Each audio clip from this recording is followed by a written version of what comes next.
মিত্র কিচেনে সবাইকে স্বাগত জানাই। তো আজকে বানাচ্ছি সব সবজি দিয়ে নিরামিষ ঝোল, বাচ্চা থেকে বড় সবাই খেতে পারেন। তো চলুন সবজিটা কেটে আগে ধুয়ে নিই। তো দেখুন সবজিতে আমি লাউ শাক, মূলো, বেগুন, গাজর, তারপরে কাঁচকলা, ডাঁটা সমস্ত কিছু কেটে আমি একটা জায়গায় ধুয়ে রেডি করে রেখে দিয়েছি। তো এটা আপনাদেরকে দেখাচ্ছি, প্রথমে কেটে দেখানোই বেশি ভালো ছিল। তো শিমও দিয়েছি, বেগুন, মূলো সব কিছু কেটে নিয়েছি। আমি মাছ দিয়ে করছি না, শুধু সবজি দিয়ে করতে চাইছি, কারণ আজকে শনিবার দিনটা আমি একটু মানি, তো সেই জন্য মাছ দিয়ে করছি না। তো চলুন এটা ভেজে ফেলি। তো কড়াইতে প্রথমে পাঁপড় ভেজেছিলাম, তো ওই তেলটাতেই আমি ঝোলটা বানিয়ে ফেলছি। আর একটু সামান্য তেল নিয়ে নিচ্ছি।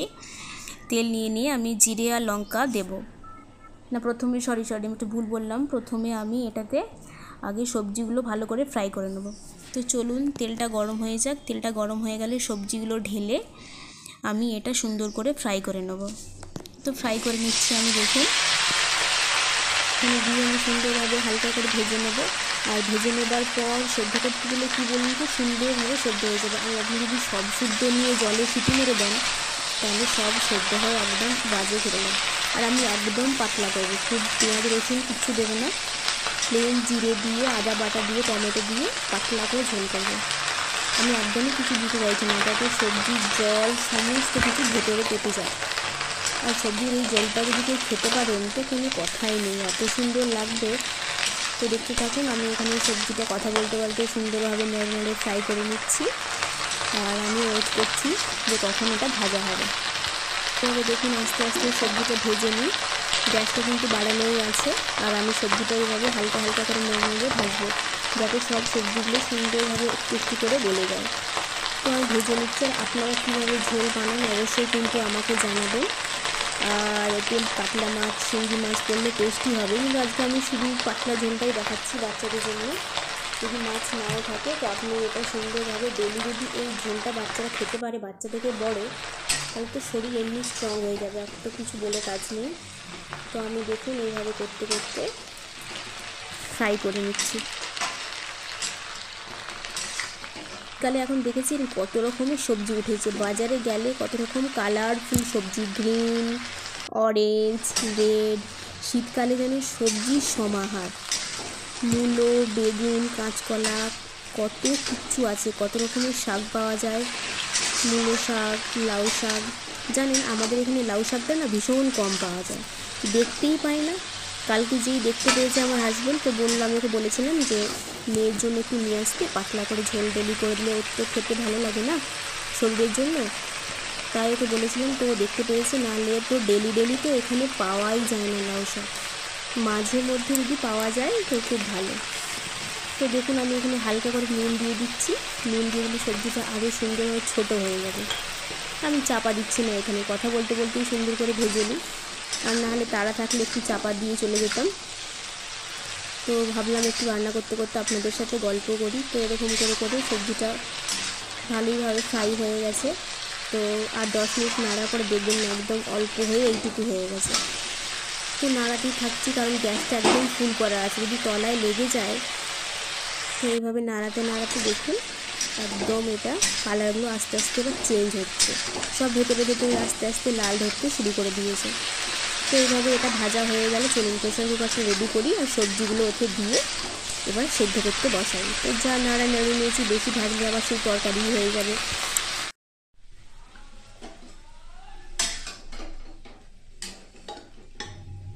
তো চলুন এবার সবজিগুলো ভাজা হয়ে গেছে, সবজিগুলো আমি এবার সুন্দরভাবে প্রেসার কুকারে তুলে নেব। তো সবজিগুলো আমি প্রেসার কুকারে এবার আস্তে আস্তে করে তুলে নিচ্ছি। তুলে নিয়ে এবার প্রেসার কুকারে সিটি দিয়ে এটা আমি সেদ্ধ করে নেব। আর আপনারা কেমন করে সবজি করেন? আমার কাছে তো আজকে সয়াবিন অ্যাভেলেবেল ছিল না, সেই জন্য আমি এতে সয়াবিন দিতে পারলাম না। তো দেখুন আস্তে আস্তে আমি এইভাবে সবজিগুলো তুলে নিতে। আর জানেন তো আপনারা এইভাবে সবজি সেদ্ধ করে সবজিগুলো চটকে নিয়ে যদি বাচ্চাদেরকে যদি জলটাও খাওয়ানো যায় না, ভীষণ উপকার। অনেকে কী করে এর সাথে আবার গেঁড়ি দিয়ে দেয়, গেঁড়ি, কাতলা মাছ, শিঙ্গি মাছ, এগুলো দিলে তো আরও টেস্ট হয়, তো কোনো কথাই হবে না। তো আমি এগুলো এবার আস্তে আস্তে করে তুলে নিলাম, সমস্ত তোলা হয়ে গেছে। এবার আমি পরিমাণ মতো গ্লাসে করে জল দেবো। আমি তো এখানে 2 গ্লাস মেপে মেপে জল দেবো। আপনারা কতটা জল দেন সেই হিসেবে, যতটা সবজি ঠিক ততটাই আপনাকে জলটা দিতে হবে। তো চলুন আমি এবারে জলটা দিয়ে দিই। প্রথমে 1 গ্লাস দিয়ে দেবো, তো তারপরে ভাবলাম আরেক গ্লাস দিয়ে দিই, কারণ সিটি পড়বে, আবার মশলা কষাবো, জলটা তো একটু লাগেই না, তো সেই জন্য আবার 1 গ্লাস আর একটু জল দিয়ে দেবো। চলুন আবার 1 গ্লাস জল দিয়ে দিয়েছি আমি। তো প্রেশার কুকারটা এবার বন্ধ করে দেবো, বন্ধ করে দিয়ে আমি আঁচে দিয়ে দেবো।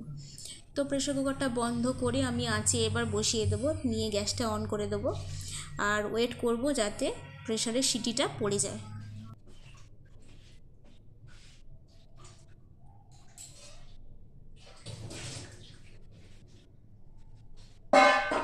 অনেকে আছে আবার সবজি দিয়ে ঝোল খেতেই চায় না, মাছ দিয়ে না হলে খেতেই চায় না, আর পেঁয়াজ রসুন দিয়ে সাঁতলালে কী বলুন তো একটু ঝোলটার একটু স্বাদ আসে। তো শনিবার দিন আমি আর পেঁয়াজ রসুন দিচ্ছি না। আর এই সবজি যদি আপনি একদম পুরোটাই ভেজে তাতে জল দিয়ে দেন, তো সেটা সবজি আর তরকারি হয়ে যাবে পুরো, সেই জন্য আমি হালকা একটু সামান্য নেড়ে নিয়েছিলাম নুন দিয়ে। আর না হলে কী বলুন তো একদম পুরো সেদ্ধ হয়ে যে বেশি বেশি করে আদা, বেশি বেশি করে মশলা সব কিছু দিয়ে দিলে পুরো তরকারি হয়ে যাবে। তো আমি এখানে ওয়েট করছিলাম কখন প্রেশারের সিটিটা পড়ে। প্রেশারে 2-3টে সিটি পড়ে গেলে আমি একদম নেমে সঙ্গে সঙ্গে ছকে নেবো। আজকে ছকাতে কিছুই দেব না, জিরে দেবো, শুকনো লঙ্কা দেবো আর দেবো টমেটো, কারণ এই 3টেতে ভালো হয়। আর আপনারা চাইলে জিরেটা ভেজে গুঁড়ো করেও দিতে পারেন, এতে গন্ধটা কিন্তু আরও সুন্দর আসে।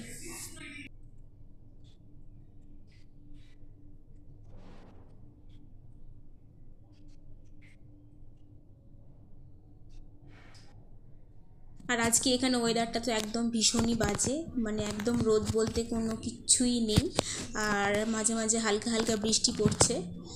আর আপনাদের ওখানে ওয়েদার কেমন আছে অবশ্যই আপনারা কিন্তু আমাকে জানাবেন। এইরকম ওয়েদারে শীতের দুপুরে গরম গরম ঝোল আর ভাত খেতে কিন্তু খুবই ভালো লাগে। আর আপনারা ঝোল কী কী দিয়ে বানান সেটাও কিন্তু আমাকে কমেন্ট বক্সে জানাতে কিন্তু কেউ ভুলবেন না। আর আপনাদের কাছে কে কীরকম রেসিপি পছন্দ করেন সেটা কিন্তু আমাকে বলবেন। আর আপনারা আমার সাথে না থাকলে আমিও কিন্তু ডেলি ডেলি এইরকমভাবে রান্না দিতে পারবো না, রান্না না দিলে আর আপনারাই বা দেখবেন কি করে। সেই জন্য আপনারা কিন্তু আমার সঙ্গে অবশ্যই থাকতে হবে আর দেখতে থাকতে হবে মিত্রস কিচেন। তো চলুন এবারে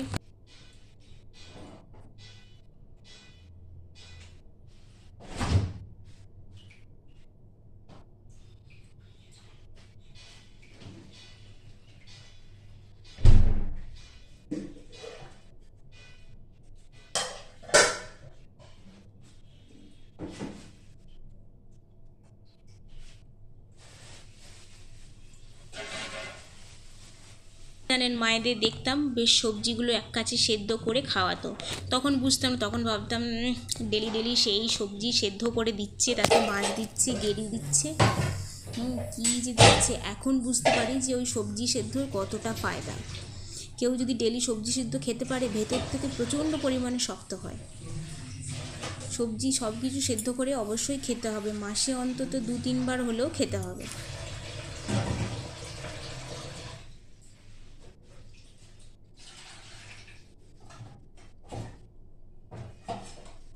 আর গরমকালে কি বলুন তো, গরমকালে সব কিছু বসালে যেমন তাড়াতাড়ি গরম হয়ে যায়, সঙ্গে সঙ্গে হয়ে যায়, কিন্তু শীতকালে সমস্ত কিছু বসালে একটু টাইম নেয় সব কিছু গরম হয়ে সেদ্ধ হতে। তো আমি এখানে প্রায় 5-10 মিনিট ধরে ওয়েট করছিলাম কখন সিটিটা পড়বে।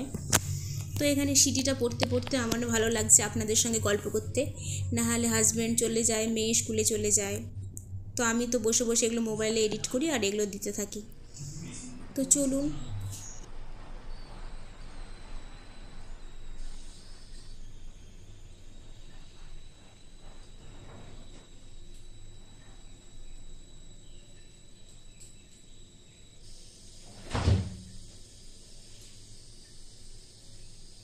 আর আপনারা বাজারে মটরশুঁটি পাচ্ছেন নাকি? আমি তো এখানে এখনও মটরশুঁটিটা আমার চোখে পড়ছে না, জানি না মটরশুঁটিটা উঠেছে নাকি, তো আগের দিন আমি দেখলাম না।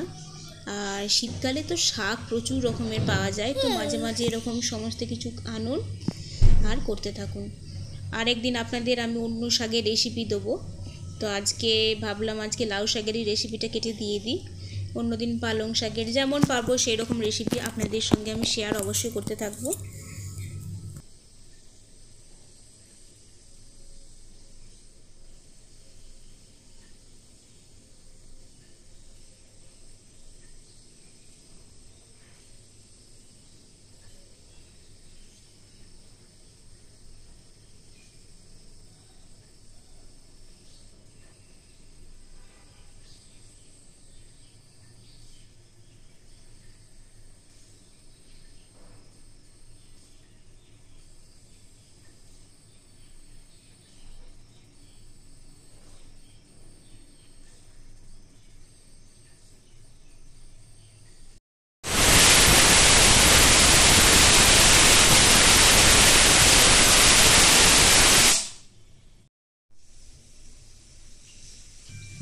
আমি এবার এখানে টমেটো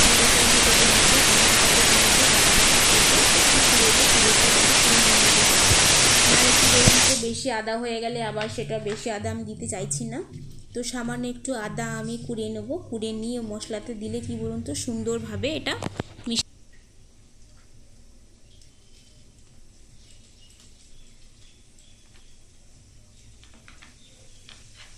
চটপট করে এবার কুড়ুন দিয়ে আদাটা পটপট করে কুড়িয়ে নিয়ে আবার একটু মশলাটা করতে হবে, তাড়াতাড়ি রান্নাটা কমপ্লিট করতে হবে। আর আমি রান্নাটা ঠিক সকালে করি না, আমার 7টার মধ্যে রান্না প্রায় কমপ্লিট হয়েই যায়, না হলে একটু অসুবিধাই হয়। সকালে বেলার দিকে দুজনেই বেরোয়, তো এরপরে আবার আমাকে ব্রেকফাস্ট বানাতে হয়, তো এটা বানিয়ে নেওয়ার পর ব্রেকফাস্ট বানালে পরে আমার চাপ হয় না। তো চলুন এখানে দেখুন আদাটা সুন্দরভাবে কুড়ুনিতে করা হয়ে গেছে। সবসময় শিলনোড়ায় যে বেটে দিতে হবে তার কোনো মানে নেই, আপনি ঠিকঠাক পদ্ধতিতে রান্না করলে সব কিছুই অল্প করে সুন্দরভাবে কুড়ে নিচ্ছি, আদাটা সুন্দরভাবে কুড়ে নিচ্ছি। আর এই সামান্য একটু অল্প আদায় আমি ছকার জন্য ওখানে দিয়ে দেবো। দেখুন কত সামান্য আমি কুড়েছি। তো চলুন কড়াইতে তেল গরম হয়ে গেছে, জিরে দিয়েছি, শুকনো লঙ্কা দিয়েছি। এবার এটা গরম করে গন্ধটা বেরোবে সে ওয়েটটা আমি করছি, তাহলে কি বলুন তো এর ওপরে সবজি ঢাললে সুন্দর একটা গন্ধ বেরোবে। আর এটা কিছু গন্ধ ফ্লেভার না বেরোলে আপনি যদি ঢেলে দেন তাহলে জিরের গন্ধটা আসবে না। তো আমি এভাবে নাড়তে নাড়তে ওয়েট করছিলাম যে জিরেটা আরও সুন্দরভাবে যাতে গন্ধটা বেরোয়। তো জিরের গন্ধটা হালকা হালকা বেরোনো শুরু হয়ে গেছিলো। এদিকে প্রেশার কুকারের ঢাকাটা খুলেও আমি 2 মিনিট দাঁড়িয়েছিলাম যে আরও ভালোভাবে দেখুন জিরেগুলো হালকা হালকা যখন কালো হয়ে যাবে, এই দেখুন এবার জিরেটা হয়ে গেছে। তো এর উপরে আমি টমেটো দিয়ে দিয়েছি, এরপরে একটু আদা কুচি সামান্য একটু আমি দিয়ে দিচ্ছি। এর উপরে আমি একটু হলুদ গুঁড়ো দিয়ে দেবো, দিয়ে এখন সামান্য পরিমাণে নাড়াতে চাড়াতে থাকবো।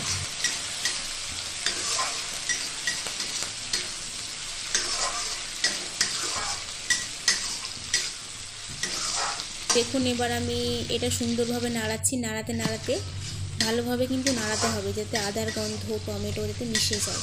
তো দেখেছেন আদাটা কি বোঝা যাচ্ছে যে এখানে আমি কুড়মুড়িতে কুড়ে দিয়েছি না শিলনোড়ায় বেটে দিয়েছি। তো দেখুন এবার এখানে বেশ সুন্দরভাবে আদা আর টমেটোটা বেশ হয়ে গেছে। তো আমি এর উপরে এবার একটু হলুদ গুঁড়ো সামান্য পরিমাণে দিয়ে দেবো, আর ভাবছি কাশ্মীরি লাল মির্চ পাউডার একটু দিয়ে দেবো, কারণ কালারের জন্য কাশ্মীরি লাল পাউডারটা বেশ ভালো লাগে। তো এটা আমি দিয়ে দিয়েছি, এরপরে আমি দেব কাশ্মীরি মির্চ পাউডার। তো এরপরে আমি দিয়ে দিচ্ছি, নিয়ে জল দিয়ে মশলাটা আবার সুন্দরভাবে কষিয়ে নেব।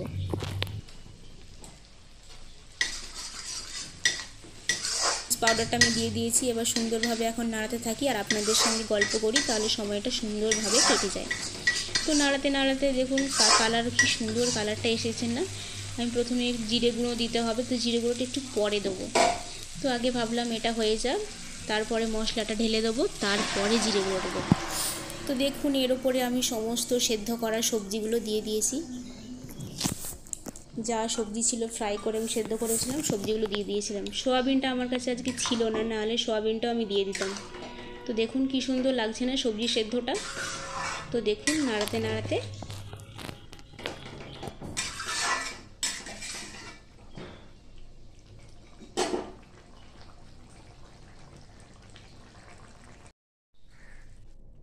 দেখুন এবার নাড়াতে নাড়াতে ভাবছি এবার জিরে গুঁড়োটা দিয়ে দিই।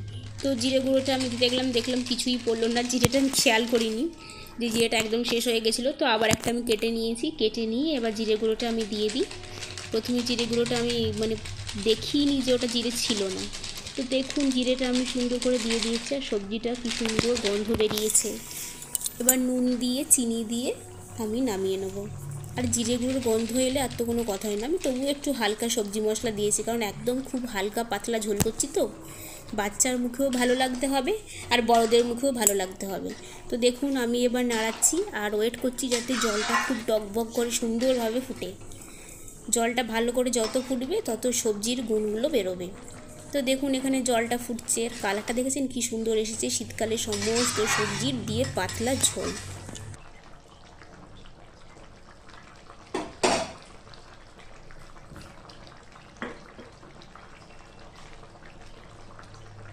তো ঝোলটা দেখুন এখানে হচ্ছে, নুনও একটু দিয়ে দিলাম পরিমাণ মতো, আর একটু সামান্য আমি চিনিও দিয়ে দেবো। চিনি দিলে নুন আর মিষ্টির ব্যালেন্সটা হবে। তো দেখুন এখানে আমি সব দিয়ে দিলাম, এবার ওয়েট করছি হয়ে গেলে আমি এটা সুন্দরভাবে একটা জায়গায় ঢেলে নেব। দাঁড়ান ঢেলে নিই, তারপরে আপনাদেরকে দেখাবো। তো দেখুন চিনিটাও দিয়ে দিলাম। আপনারা চাইলে আরও একটু বেশি করে মশলা দিতে পারেন, কিন্তু আমি আর ওইসব দিচ্ছি না, ঝোলের জন্য আর অত বেশি গাদা গাদা মশলা দেওয়ার দরকার নেই। তো চলুন এটা নামিয়ে ফেলি ঝটপট করে। তো আজকে আমার হয়ে গেল নিরামিষ সবজির ঝোল। বাচ্চা থেকে বড় সবাই চোখ বন্ধ করে খেতে পারেন। ডেলি যদি এটা কেউ খেতে পারেন, শরীর একদম সতেজ হয়ে যাবে। তো চলুন এটাকে আমি ঢেলে নিই। ঢেলে নিয়ে আপনাদেরকে দেখাচ্ছি যে কেমন হলো রান্নাটা। তো এবার দেখুন আমি বাটিতে এটা সুন্দর করে ঢেলে নেব। তো দেখতে থাকুন বাটিতে কত সুন্দর ঢেলে নিয়েছি। Tata, thanks for watching.